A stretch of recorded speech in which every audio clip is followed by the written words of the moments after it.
Hanapin nyo muna kung saan part yan. Dito yan sa ilalim ng wire, hindi sa taas, sa ilalim. Yan. Ngayon doon, yun. Ibig sabihin, dito siya.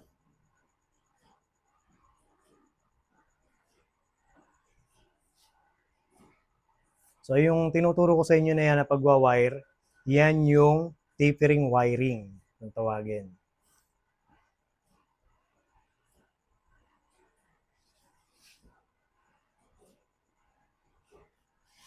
Ito ngayon, dito to.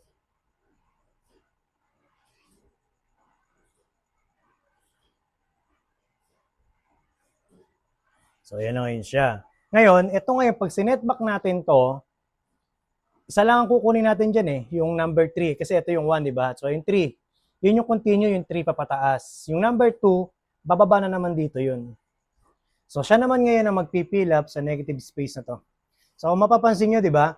Sa layout pa lang, dapat alam na natin kung saan natin ipe-prepare yung node o mga branches. Para sa ganun, yung second layout, kung magra-ramification na yung generation natin na branches dito, hindi tayo mahihirapang magpasok ng secondary. So nagawa na natin yung ilalim, yung nasa gitna naman ang susunod. So dapat, pag gumawa tayo ng multiple trunk, mapalabas natin ang mga separate apex nila. So ayan mga idol, natanggalan na natin ng mga needle, lahat ng branches. Tapos, ito yung sinasabi ko lagi. Ayan, pansin nyo, hindi ko yan ginanon, yung hiningalas. So, minano-mano talaga yan na ginunting yan isa-isa. Lahat yan, nakita nyo. Kasi, magsisilbing mga node lahat yan. So, once na ginano natin yan, yung hiningalas natin, mangyayari dyan, pwedeng masira ang node ng ating mga branches na secondary. So, ngayon mga idol, nasa back tayo. Ito yung back view. At ang gagawin natin ngayon dito ay wawiringan natin. Itong nasa baba na to, dadali natin ng 1 o'clock at ito naman ay 11 o'clock. So itong nasa taas na to is 1 o'clock din siya. Ito naman yung gagawin nating apex ng isang trunk na to. Nakatalikod mga idol kaya baliktad yung clocking.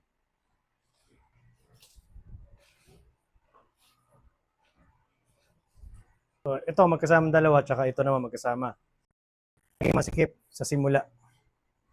Para hindi gagalaw yung nilagyan natin ng wire.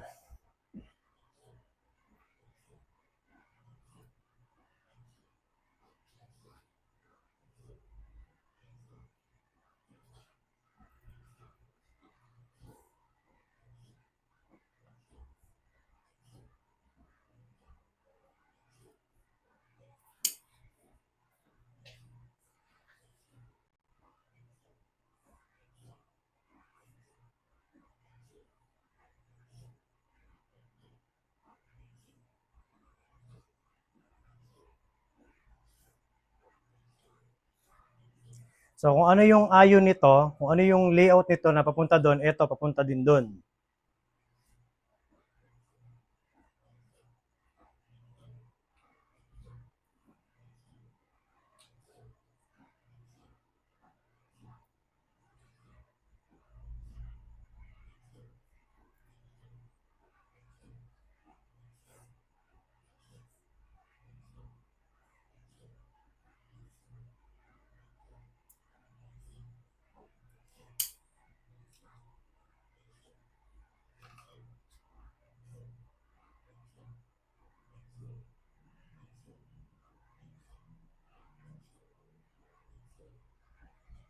Simula na ng layout, ito na. So dadali natin to ng 1 o'clock. So mula dito, ayan nakita nyo to, ayan yung pinaganuhan to, di ba? So mula dito hanggang dyan, 2 inches yan. So ito yung kailangan kong node, ayan. So ito naman yung isa. So kung mapapansin nyo, ayan, doon pa lang humihigpit yung wire. Ito yung isang node, kasi ito naman isang node.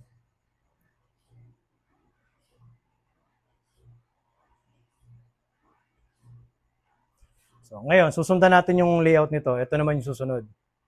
So mula dito, sa trunk hanggang dyan, kuha ulit tayo ng isang node. Ito yung node na kailangan natin. Ayan. Kasi ito naman yung isa.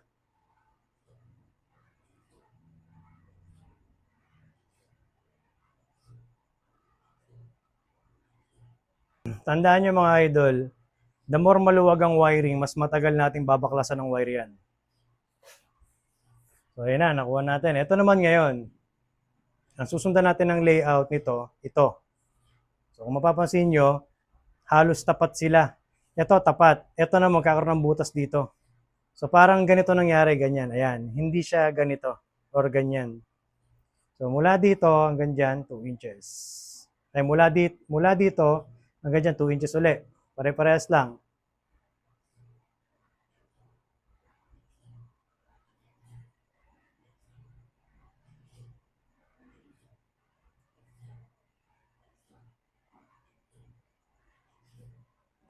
So ayan. Ngayon, ito naman, dadali natin dito. Nakita nyo to, negative space. So ngayon, ito ngayon yung dadali natin sa taas at yung number 1 niya ang magpipill up sa negative space na yan. Kuha tayo ng isa dyan, papunta dyan. Kuha tayo ng isa dito, papunta dyan. So yung isa dyan, yung isa naman dito. Dito yung setback natin.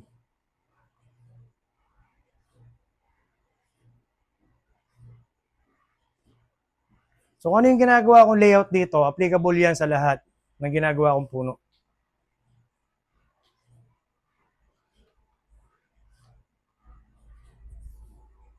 Kita nyo? 1 o'clock yun, no? Tapos yun, 11 o'clock. Tapos ito, 1 o'clock din, then apex. So, nasa front tayo, kita natin na may depth, may silip, di ba? So, dito naman tayo ngayon. Ito, dadali natin 4 o'clock. Ito naman, dadali natin to ng 11 o'clock. So, ito ngayon ay pupunta to ng 8 o'clock. Ito, 8 o'clock.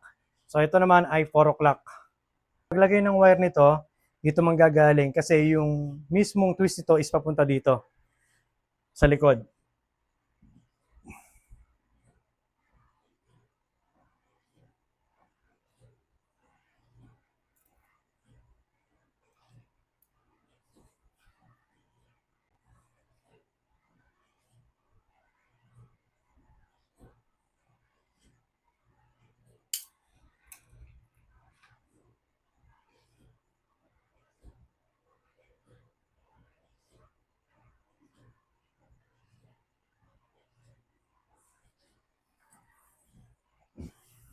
Two mm lang to.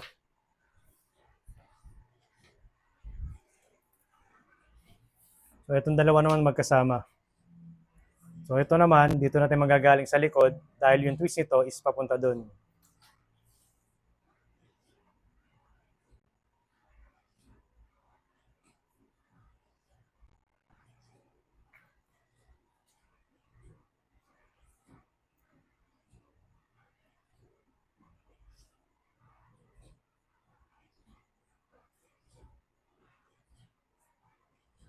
Nakita nyo? Yun yung sinasabi ko pag maluwag to, gagalaw yan. Kaya kinakailangan, doon pa lang sa simula, masikip na. So ngayon, kahit ganun ninyo yan, hindi gumagalaw.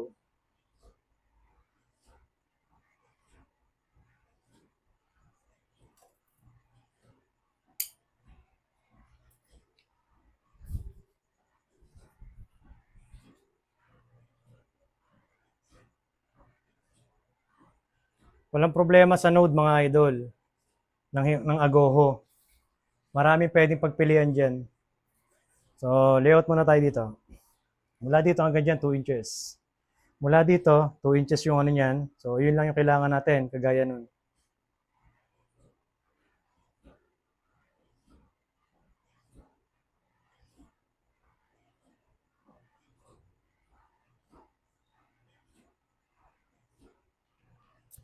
Gagayahin lang natin layout nito. Yung unang bend sa likod, ito, unang bend ito sa likod din.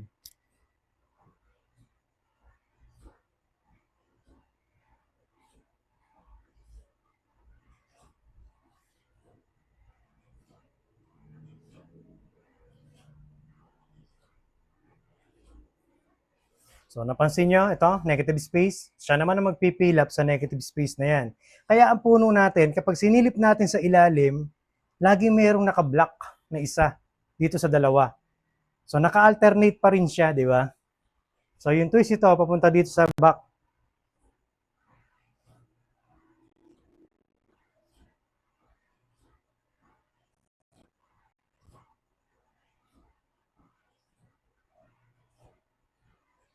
Ayan, nakita nyo. Yung isa nakagitna sa dalawa. So, ito naman ngayon, doon. Papunta doon.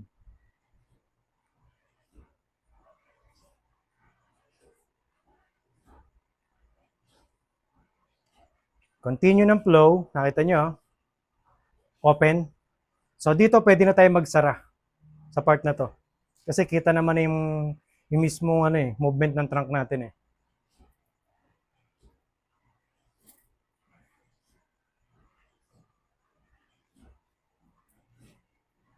Itong dalawa magkasama, tapos ito naman. So iniisip ko kung gagamitin ko isa na to eh. Kasi ito yung dalawa, oh, di ba? So kailangan niya ng isa dito, pang-block sa negative space.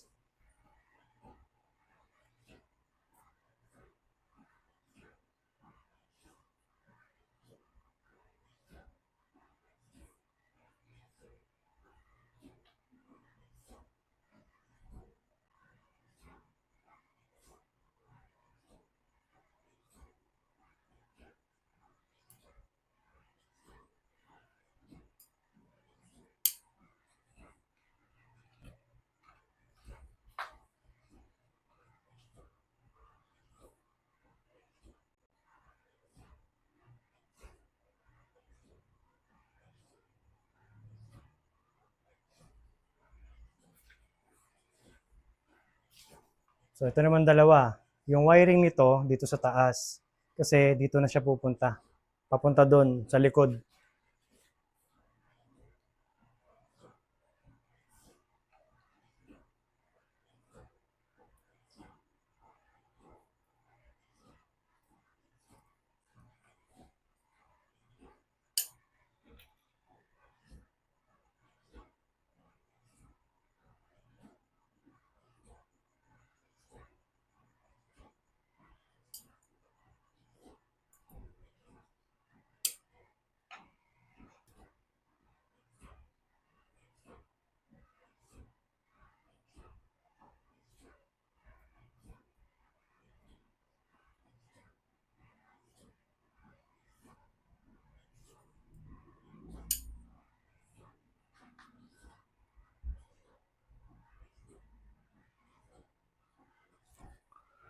Okay, last layout.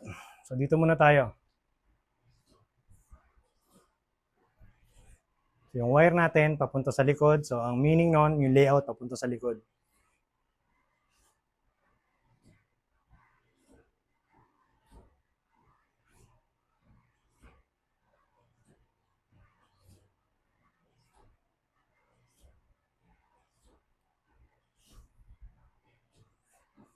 Pagkatapos niyan, ito naman.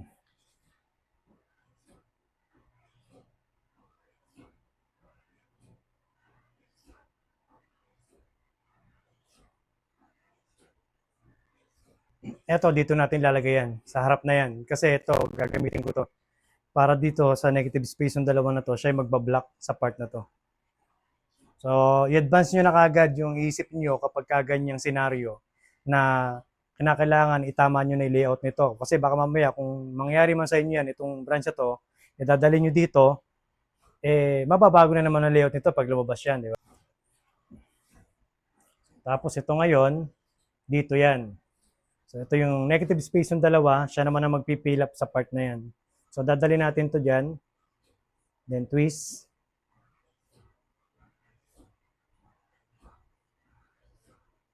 So ito na ngayon siya. Tapos ito ngayon, titignan nyo yung continue ng trunk, hindi siya dapat nakatayo. Dapat medyo slant pa natin ng konti doon para balance sila. So kuha tayo ng isang sanga dito, magpipilap sa part na to. So kaya siya binend ng papunta dyan para magkaroon dito ng isang sanga. Tapos dalin doon.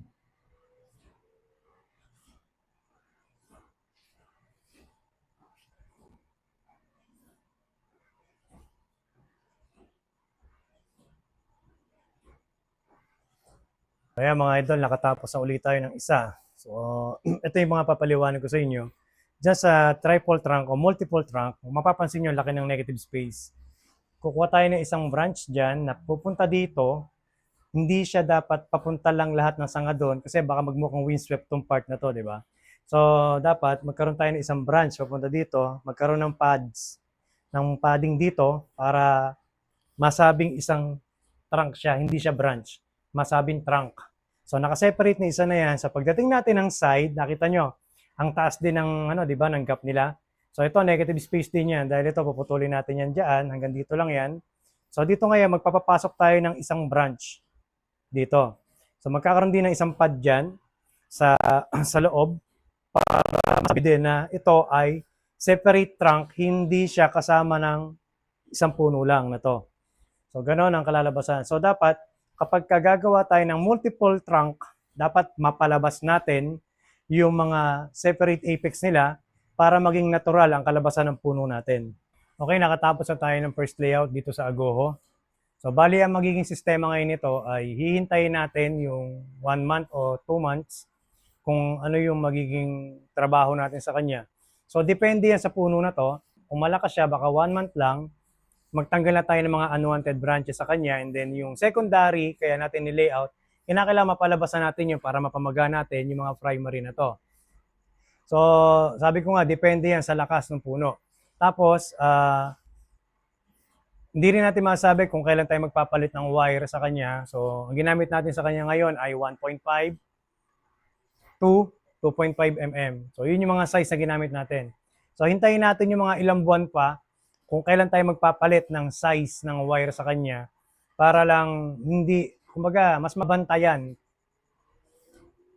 Hindi bumakat yung mga wire sa ating mga branches para hindi magkaroon ng sugat yung mga sanga. So ayun mga idol, hanggang dito lang ating vlog at hintayin na lang natin yung next video nito na update niya. Maraming salamat sa inyong suporta at panonood. God bless. Yo!